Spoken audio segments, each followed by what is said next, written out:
I'm very honored to become part of the Czech Academy of Sciences and to be shaping with you the research agenda of the Center for Environment and Technology Ethics. Thank you everyone for coming.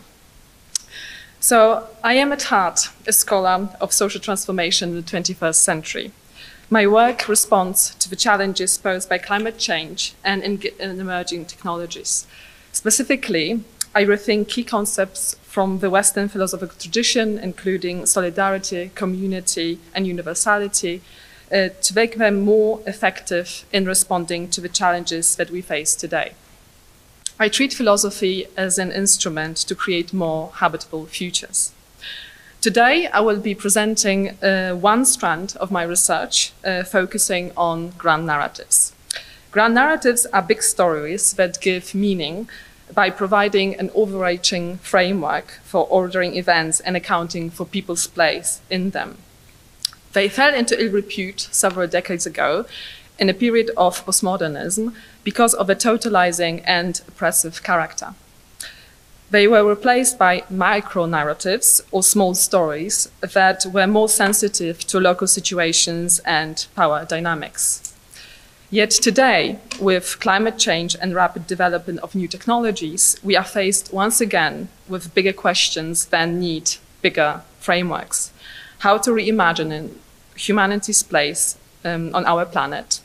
What is the role of technology and ecology in our societies? How to enact a collective political change to realize a life-affirming future on Earth? In this lecture, I will make two somewhat provocative claims. First, that we need to reclaim grand narratives for our ecological futures, despite grand narratives' bad reputation. And second, that grand narratives are a form of cosmological rebooting that we need to undergo in order to create a better collective future. Ultimately, I argue that we need a new formulation of grand narratives, what I tentatively call here ecological grand narratives, in order to meet the challenges of climate change. Grand narratives fundamentally redraw our ontological maps, making us capable of creating more habitable worlds for humans and non-humans alike. In this lecture, I will place a special attention on ecofeminist philosophy. This is because ecofeminism as a philosophical tradition has been marginalized in the mainstream discourses of environmental philosophy. And more importantly, ecofeminists have been tacitly proposing new ecological grand narratives for a long time. In this talk, I will demonstrate how ecofeminists allow us to rethink the position of a human being on the planet and to conceive a more than human cohabitability on a grander scale. The lecture contends that we need more ecofeminist and more diverse grand narratives with which to reimagine our collective destiny. In environmental humanities, a field that encompasses a broad range of disciplines, including philosophy, anthropology, sociology, literature, visual arts, history, to name only a few, it is almost cliché to say that we need new stories for our new ecological age. We need a new positioning of where we are, who we are, and with whom we can form alliances to create better alternative worlds. In recent years, the focus of environmental humanities has been largely placed on micro-narratives. In multi-species ethnography specifically, case studies have played an essential role in making legible important sides of ecological struggle, tracing novel political practices, reweaving alternative non-human-human relationships, and generating innovative concepts for orienting ourselves in the world today. Ethnographical micro-narratives imagine different kinds of more than human relations by carefully engaging with concrete situations and their protagonists, both human and non-human. They pay close attention to the agency of other than human beings, their diverse entanglements, and the consequences of such interconnections. These micro-narratives are always embedded, involved, and committed. They fracture modernity's linear, human-centered hero narrative into a great pluralities of stories, figures, and genres. This focus on micro-narratives in our current thinking on climate crisis is partly due to the fact that much of the conceptual work of today's continental ecological philosophy has been undertaken by anthropology or with anthropology. And here we can think of people like Tim Ingold, Philippe Descola, Anat Singh, Eduardo Vives de Castro, as well as Donna Haraway or Bruno Latour. Due to its conceptual trajectories, much of European philosophy is at a loss when faced with the climate crisis. The traditional dualities, nature versus culture, mind versus matter, object versus subject, tie our thought patterns to fixed ontologies, so-called essences, sedimented in our modern institutions that make it extremely challenging for us to conceive of alternative concepts. Our minds are paralyzed by this philosophical heritage when confronted with climate as a category. The problem is the following. How to think the climate crisis, considering that climate change has become a radical disruptor of the status quo, including our key philosophical concepts about who is the subject, what is agency, and how to define a political action. Climate crisis is a radical disruptor that bears the marks of what we traditionally called a revolution in the history of political thought. Nature itself riots. Exceptional weather events, 100-year floods, record-breaking heat waves, atypically violent tornadoes, and more have become the new norm. Such natural revolutionary incidents respect neither the standard rules of politics nor national borders. In this way, they redefine the fundamental terms of a debate and its stakes. They have become quasi-political actors, forcing us to redefine the very foundations of our society. Climate change is radically impacting our collective existence, and its effects, political and practical alike, will only be more tangible, more radical over the coming years. This shift forces us to pose new questions. How does climate change challenge our existing notions of society, politics, and ethics? How can we conceptualize politics and political subjecthood if other than human entities are involved? What alternatives in the political repertoire can we employ to envision truly transformative actions? It is impressive how strongly anthropology has intervened in this context and has made a deep mark on current discussions in the continental environmental philosophy. One could even claim, provocatively I admit, that the best environmental philosophy today is done by anthropologists. Anthropology, to quote Brazilian scholar Eduardo Vives de Castro, is a permanent exercise in the decolonization of thought and a proposal for another means besides philosophy for the creation of concepts, end quote. Indeed, anthropology has become an inspiring source of a new cosmology worthy of the 21st century. Yet, this new cosmology that we find in multi-species ethnography is always implied rather than clearly and boldly stated. It is always partial, situated, constructed one story at a time. It is always focused on micro-narratives because this is what anthropology is about. It is situated stories that truly matter to anthropologists. Anthropology, and specifically multi-species ethnography, is undoubtedly an important contribution to the project of a fundamental rethinking of our world today and should not be underestimated. However, while micro-narratives show with great subtlety our mutual entanglement, they do not provide sufficient tools to conceive of our collective futures on a grander scale. For this reason, and this talk will argue, we still need bigger stories. We need new grand narratives for our ecological age. This would allow us to relate the bewildering array of micro-stories to each other in such a way that would make sense to us as more than human collectives, and that would make sense of our past and our common future. Here I propose the term ecological grand narratives to differentiate them from former problematic meta-narratives and argue that ecofeminists have been tacitly proposing such counter-narratives. We need new ecological grand narratives to imagine a horizon of our political practice and the orientation we want to pursue as a collective. we need alternatives to the master narrative of modernity. Ecological grand narratives could be one form of bringing diverse entities together to reimagine a common world. Before we proceed to ecological grand narrative, let's first have a look at our old grand narratives, what they are and how they function. Grand narratives are stories about who we are and what we should do, not only as individuals, but also as collectives. They explain our knowledge and experience by ordering them in larger cultural frameworks, thereby giving meaning to them. Religious grand narratives are a particularly salient example. We can think of the Old Testament and the narrative of the Garden of Eden and the fall of man. Here we have a story of a first man, Adam, and the first woman, Eve. And note, Eve is made out of Adam's rib and not the dust of the ground like Adam, who live in a sort of paradise until Eve is tempted by a serpent, eats the apple from the tree of knowledge, and causes the couple to be banished from the Garden of Eden.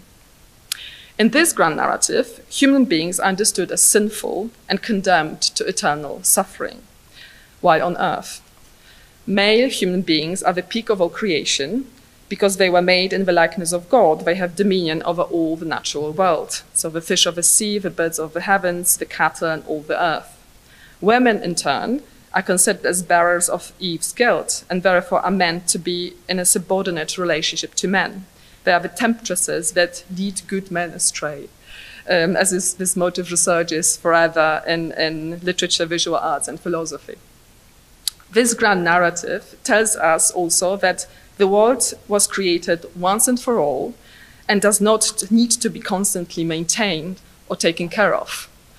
It is there to be governed and ruled over. This grand narrative has had an overwhelming impact on our societies, on gender roles, human sexuality, our attitude to nature, our approach to life, ethics, and politics. It has pre-formatted how we understand ourselves as humans and what is our place on Earth. Another example we can think of, this time in a secular realm, is the grand narrative of modernity, with its key idea of continuous progress, technological, social, political, towards a better world through the means of science and civilization projects in non-European countries.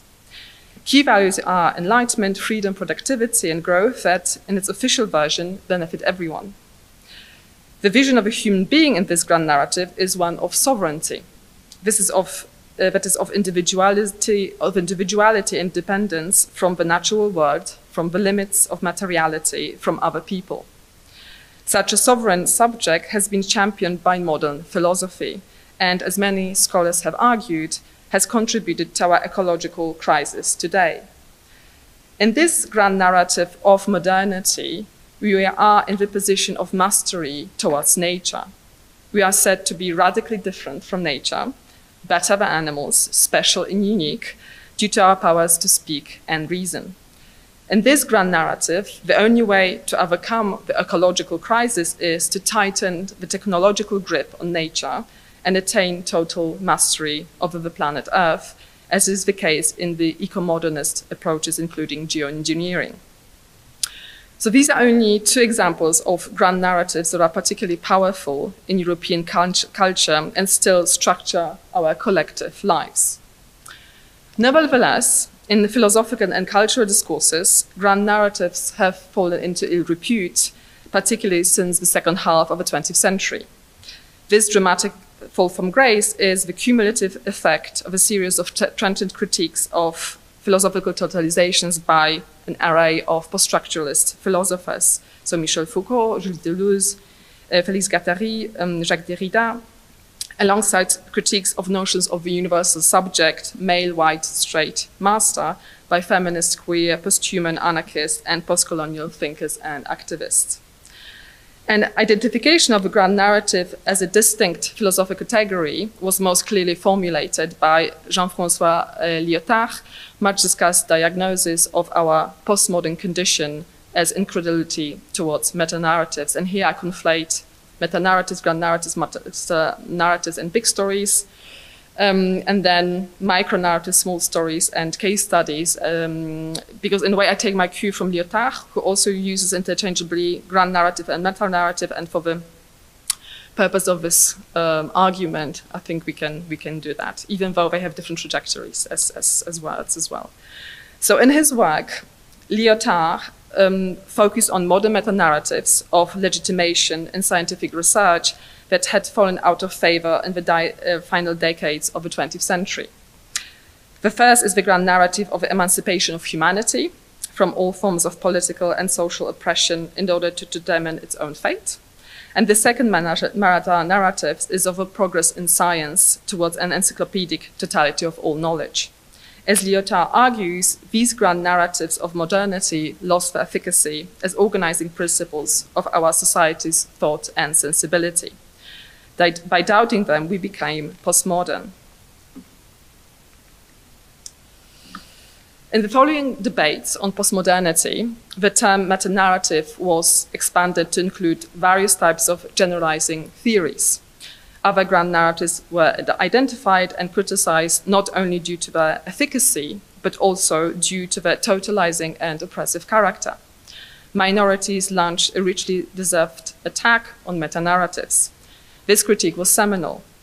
From a minoritarian point of view, grand narratives have often presented a convenient vision of truth, of the world also for those in a position of power, excusing oppression in the name of civilization, rationalization, and progress, or with an insistence on historical necessity. And here we can think about Hegel and his teleological idea of a self-actualization of spirit that will eventually and necessarily move towards a realization of true human freedom on a collective level, despite clear signs to the contrary.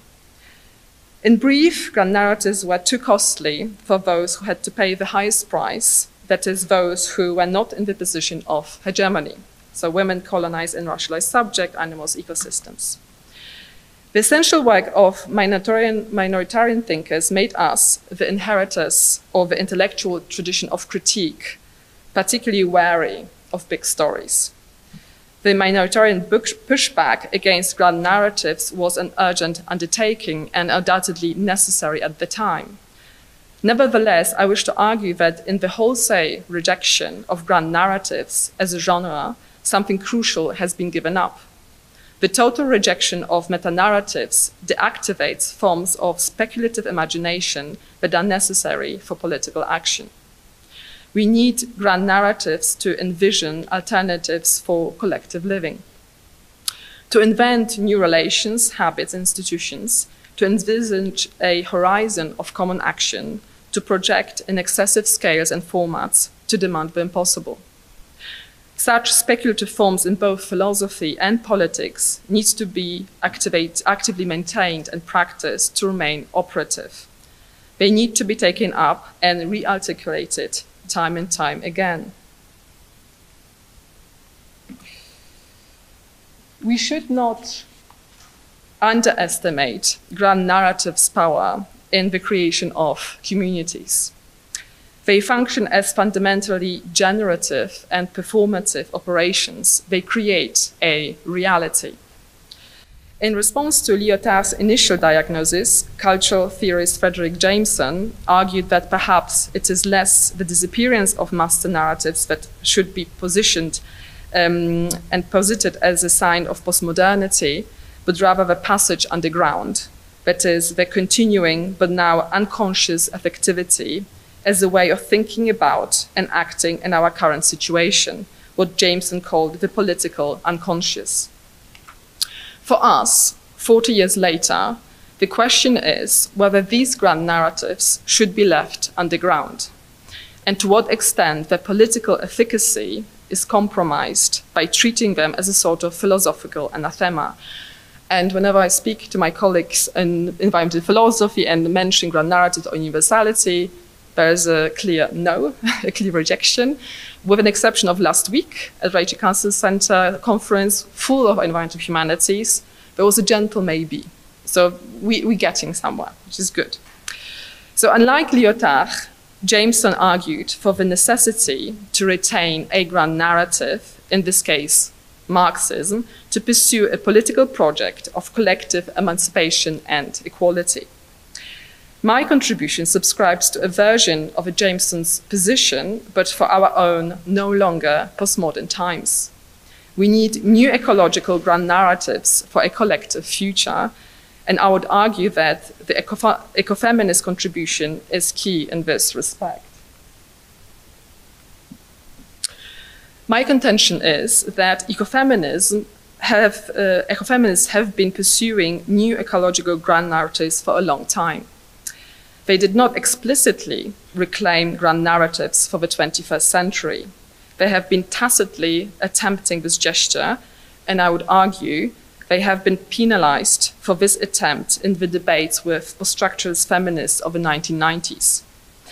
The debates on essentialist and unseemly spirituality were deeply intertwined with questions of universality that lie at the heart of grand narratives.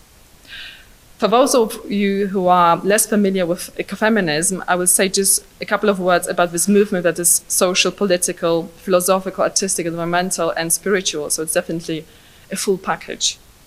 So ecofeminism or ecological feminism is a combination of environmental thinking, eco, and women liberation, feminism, nowadays in a more inclusive sense, incorporating various genders. The term was first coined by a French feminist, Françoise d'Aubonne, in 1974 in her book Feminism or Death, that only has been translated 2 years ago into English. Ecofeminism stems primarily from activism in the late 1970s that was anti-nuclear, pacifist, and environmental. Its high activity can be dated to the 80s and early 90s. It was silenced in the 2000s because of the debate with post-structuralist feminists. And now with a vigorous reactivation and redefinition from 2014 onwards. So now we are in recent decade, we've been experiencing this revival of ecofeminism. So the basic idea of ecofeminism is that the subjugation of women, as well as colonized and racialized subjects, is directly connected to the subjugation of nature. Indeed, scholarship shows that we have much to learn about ecology along the gender lines. Notably, women make up 60 to 80% of grassroots environmental organization memberships and are more active in environmental projects than men. They consider the impact of climate change to be more severe. Women are more skeptical about top-down, purely technology-driven climate change solutions and tend to choose solutions based on alternative forms of living and relating to the world. What is more, they are more willing to change to a more climate-friendly lifestyle. Yet, women and their issues are severely underrepresented in areas of climate change policy. Their voices remain unheard, and this disregard is inhibiting national and international action in addressing climate change effectively. So from an ecofeminist perspective, in order to address the ecological crisis, we need to address the power imbalances in the world that are based on gender and racial discrimination. Climate crisis is not merely a scientific problem, an issue of Earth physiology that can be solved by technological means, but rather it is a social and political problem, and also a philosophical problem. It is a problem of how our social world is structured and of the power imbalances that are still at play. Let me just point to one paradigmatic example of ecofeminist activism in European history to give you a sense of what I am speaking about. In December 1982, 30,000 women joined hands around a Royal Air Force military base in Greenham Commons, England, to protest against storing nuclear weapons on British soil. And I don't know how many of you know about this or heard about Greenham Commons? Raise of hands. Okay, some. That's good. Thank you. So this was Embrace the Base event, one of the most known actions of the Greenham Common. This event launched Greenham Common Women's Peace Camp, which was the largest female protest since the fight for female rights to vote and the longest. The movement was explicitly feminist and environmental. It was started by a Welsh group called Women for Life on Earth. It involved only women and used their identity as mothers and carers, protecting the safety of their children and those of the future generations to legitimize political action. The question of habitability on the planet Earth was at the heart of all their endeavors. For almost 20 years, the Greenham women set up a camp around the base and inhabited a common space together, organizing their life in a prefigurative way. They created a world in which they wanted to live in the here and now. By establishing alternative social structures and inhabiting a common space differently, they questioned traditional gender roles, sexual orientation, social conventions, the economic system, the exploitation of nature, traditional ways of doing politics, violence, and war. Similar ecofeminist initiatives were popping up around the world. The Shipko movement in India, the Green Belt movement in Kenya, the Seneca Women's Encampment for the Future of Peace and Justice, the Women's Pentagon Action, Women's Voices for the Earth in the US. So women have been at the forefront of advocating and caring for the planet. For us today, such ecological and feminist initiatives are a key lesson because in many ways, these women pioneered new forms of habitability on the planet. The questions that we as scholars need to pose today is what can we learn from these women and from similar feminist ecological movements across the world happening today that would help us redefine ourselves as human species and act responsibly in the current age of climate crisis. To reclaim ecofeminism today is somewhat challenging because ecofeminism has been marginalized not only in mainstream philosophy and history of social-political movements, but also within feminist philosophy. Ecofeminist work has been underrepresented, understudied, and undervalued. Few movements have been as violently criticized as ecofeminism. I would argue that the rejection of ecofeminism by feminist philosophy in the late 20th century can be largely credited to the intellectual zeitgeist rather than fundamental philosophical flaws of ecofeminism. Specifically, the confluence of postmodernism, post-structuralist feminism, and neoliberal feminism academia in the 1980s and 1990s created a hostile environment for activist and affirmative ecofeminists that tried to build a habitable world, both in theory and on the ground, rather than only pursue critique. Indeed, as I already argued and mentioned above, in a time when postmodern incredulity toward meta-narratives defined the intellectual condition, ecofeminist tacit gestures towards new grand narratives triggered outright rejection in key feminist intellectuals of the time. What is more, the new working girl model of neoliberal femininity severely undermined the credibility of radical feminism of the 1960s and 70s. And finally, any conceptual apparatus around women and nature that bore resemblance of the idea of essence was highly problematic to post-structuralists. This was because it was read as a reactionary attempt to return women to the body, an idea that other feminists had been trying very hard to move away from. As some ecofeminist scholars argued, the accusation of essentialism and undue spirituality did not accurately describe the philosophical stakes of ecofeminism, but operated often as a political smokescreen that obfuscated larger issues within feminism that concerned questions of embodiment and materiality. Here I would like to argue that ecofeminism is not an embarrassing blip in feminist theorizing, but an extremely valuable contribution to rethinking our collective human condition on Earth. In fact, I think that we need to reclaim ecofeminism for feminist philosophy and reinsert it into the feminist canon. Now, what do ecofeminists do and how does that link to grand narratives? Ecofeminists propose a different narrative about what it means to be a human being and how we are interrelated with the world.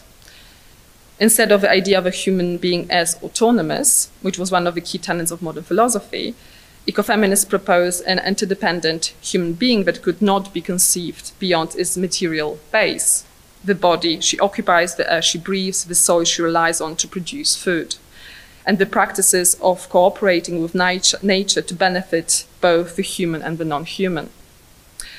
What is more, they propose a set of practices to implement this vision collectively.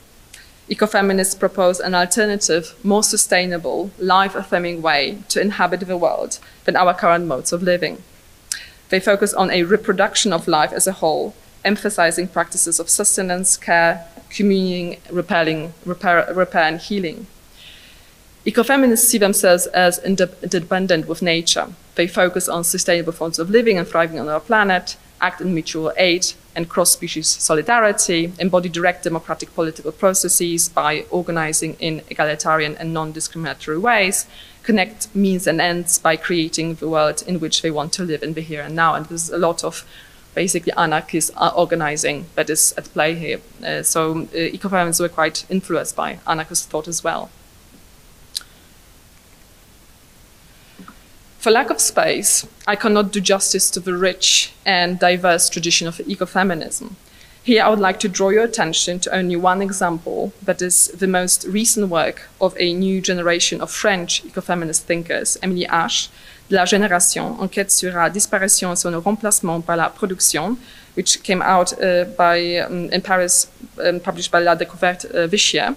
And the translation is Generation, an investigation into its disappearance and replacement by production, which has not been translated yet into any language. In that work, Ash proposes a counter-narrative to our contemporary extractivist and productivist societies, which are not concerned by the conditions of existence that allow life to continue, but rather operate according to the values of economic growth, progress, and productivity. She attempts to recreate a mode of thinking of generativity, so génération, that has been effectively wiped out from our contemporary Western cultures that can only be partly reconstructed from distant fragments found in pre-industrial and non-industrial societies in ancient Greece, medieval Europe, and certain contemporary matrilineal societies. She demonstrates the major importance of regenerative practices responsible for ensuring the renewal of society as a whole. Subsistence work, the reproduction of generation, or links with the unseen. Ash shows that the advent of Christianity instituted a new relationship with the world. The concern with the regeneration of the world was gradually replaced by the idea that the world was created once and for all. The everyday work of taking care of things and people, and thereby perpetuating life, was no longer posited as fundamental. Women in nature and modernity were effectively sidelined as generativity was being replaced by productivity. Interestingly and somewhat provocatively, Ash turns to the question of matriarchy to trace an alternative vision of the world.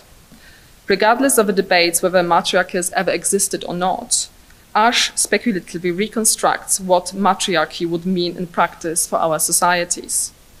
She accomplishes a performative and creative gesture.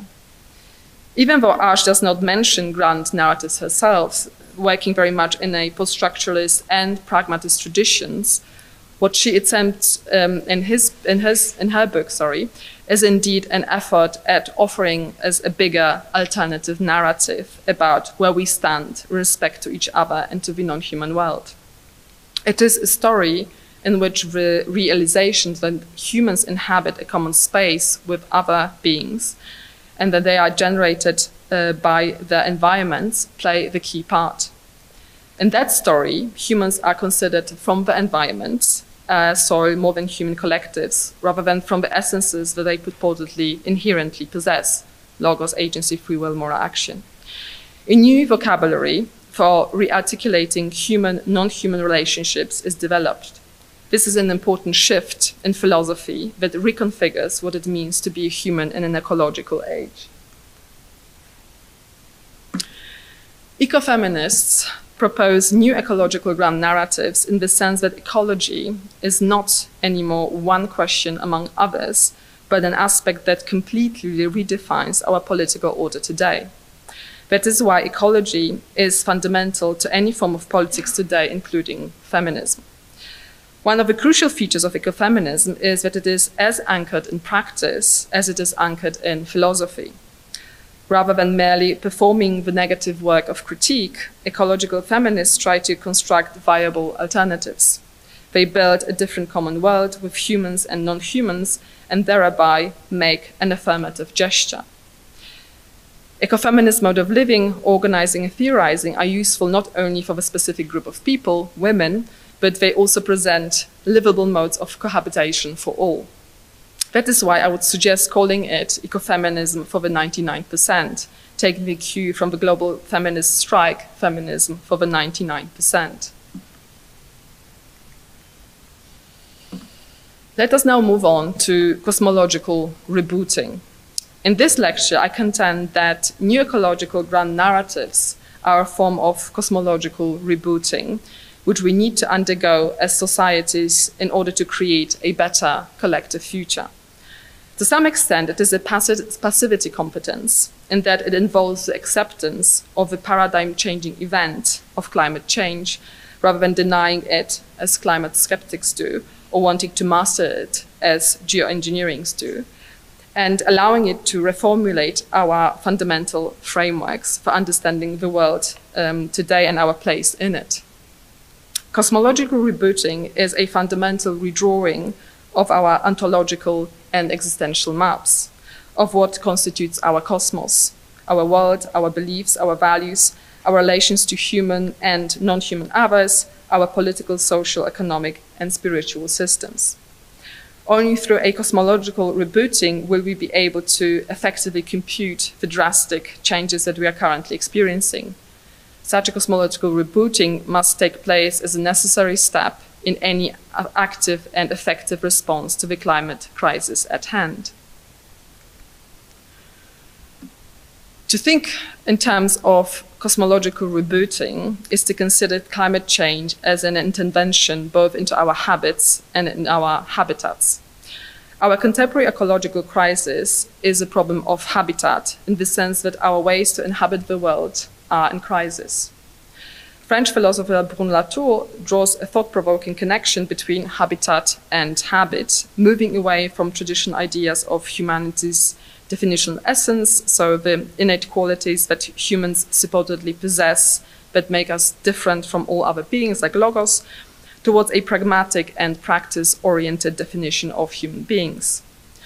The word habitat comes from the Latin habitare, meaning to live, to inhabit, to dwell. It is etymologically conjoined with habit, in the sense of acquired conduct, behavior, or mode of being, that comes from Latin habitus, state of being, condition, and habere, to have, to consist of. The multiple meaning of the word habitat, habit, to inhabit, habitability, and cohabitability, and the common linguistic stems point in two directions. On the one hand, they point to a place where an organism lives, its milieu. At the same time, they point to an active process in which life forms continuously impact and shape the life spaces and are in turn impacted by them. The direct coupling between space, habitat, and process, habit, is crucial.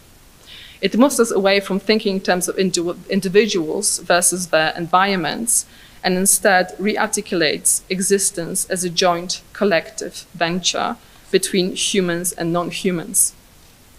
In this framework, it is impossible to understand a living being without taking into account the specific habitability conditions that allow it to survive. Habitability, thus, means both the affordances that the place offers to living beings and the actions of living beings that continuously sustain their milieus. As American philosopher John Dewey argued, habits are not simply something an individual owns. They belong both to individuals and their environments and allow living beings to respond to and successfully interact with the ever-changing environments in which they find themselves. Habits both maintain and transform habitats and their inhabitants. Our current problem is that the habitats that we have long taken for granted are now changing at a pace that puts us, the inhabitants, at risk and renders these spaces themselves disturbingly uncanny.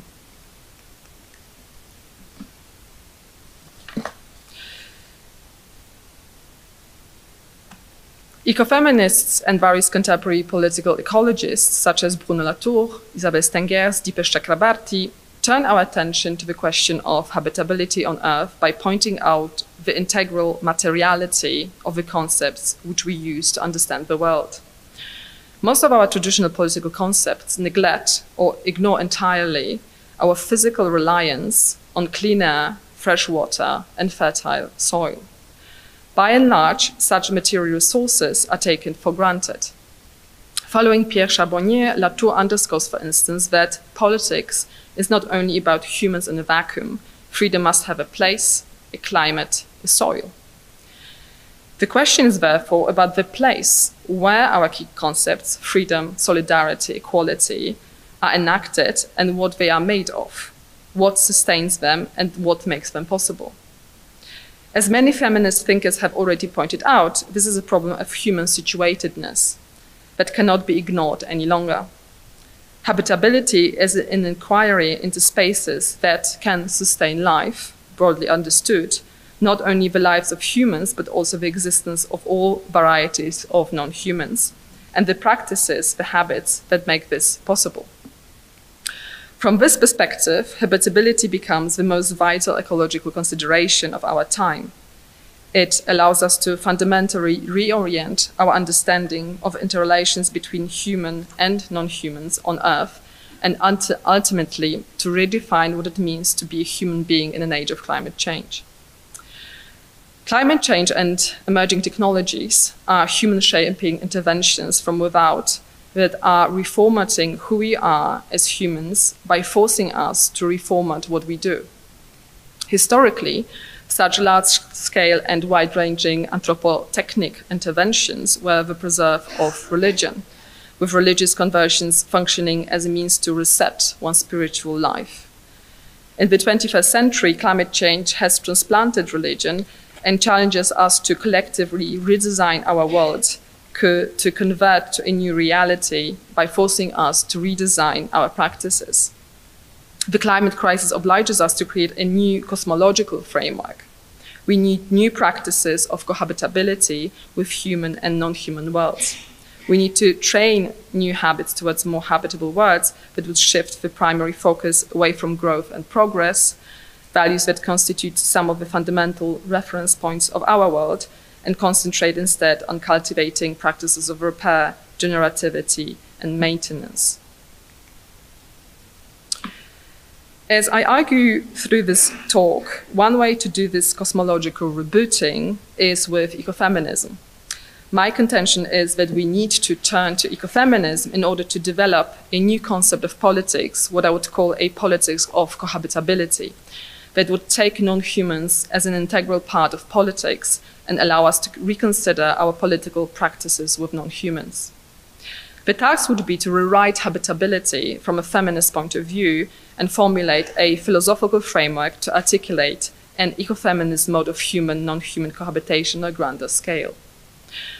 Ecofeminism is crucial for us today because it is a means of action, a way of engaging in politics. In order to be relevant, it cannot be just an abstract idea. Ecofeminism is fundamentally a means of enactment that brings women and other beings back to life. The tacit assumption of politics of cohabitability is that we neither live in a vacuum nor in a generic model such as society or city, but always in a specific place populated by specific people, created by sedimented practices and anchored in a living environment. In order to update our key political concepts for an era of climate change, solidarity, community, freedom, emancipation, equality, we need to shift the emphasis to the material base of human existence. We need to consider these political terms as fundamentally earthly issues of subsistence, in which the question of location, so where is human, is the point of departure for rethinking our collective habitability.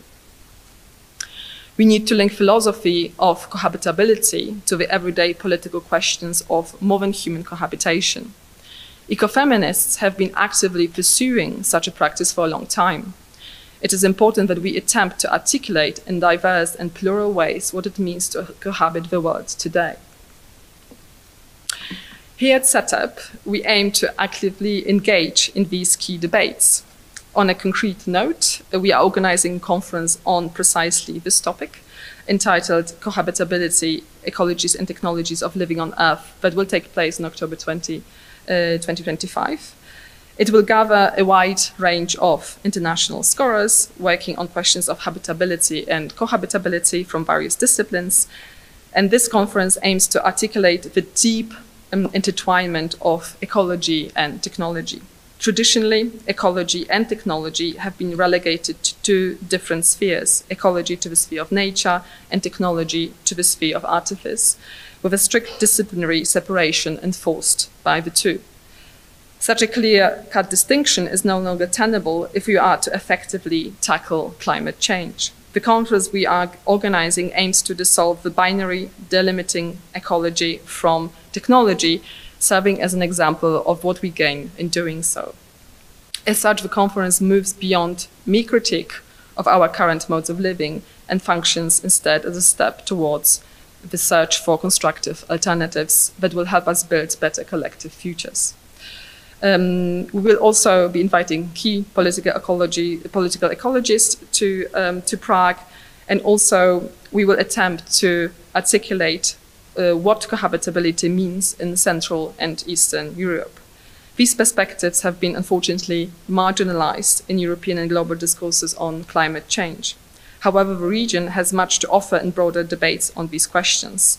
This will be pursued through our yearly environmental philosophy summer school in various Visegrad countries, last year in Czech Republic, or this year Czech Republic, next year in Poland, in 2 years hopefully in Slovakia. So we hope to help bring about a new generation of thinkers coming from the region and thinking with the region. So these are some of the ways in which CETE-P as an institution would be part of the discussions on cohabitability.